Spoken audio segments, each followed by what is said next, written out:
कि आपको अपने दिल के दर्द सुना रहा हूं मैं, जिस दर्द से शायद मैं बहुत ज्यादा तकलीफ में हूं, और वो दर्द जो मुझे दिया है ना, उसका दर्द सुनिए कि मैं क्या क्या दर्द आपको सुना रहा हूं।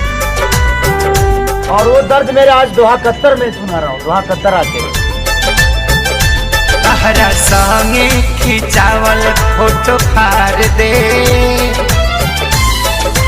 हाँ, तहरा संगे खिंचावल फोटो फाड़ दे। जहिया आई बारात त डोली में गोली मार दे, जहिया आई बारात त डोली में गोली मार दे। ये हमरे दर्द ना, ये पूरा दुनिया के दर्द। और प्यार एगो खाली खेसारी लाल यादव ही नहीं क्या कहले, ये पूरा दुनिया कहले बा, लेकिन केहू बता देला, केहू ना बता पावेला।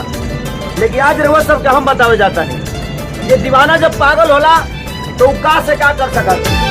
चाहे भले ही हम जेल खेल खत्म करे, जियब हम ना तहरे चलते फांसी चढ़े। और वो दर्द के कारण केहू और ना, सिर्फ लड़कियां होती हैं। भले ही हम जेल खेल खत्म करे, जियब हम ना तहरे चलते फांसी चढ़े। सोचल सपना, हाँ हाँ हाँ, सोचल सपना के आगी में जार दे। जहिया आई बारात त डोली में गोली मार दे।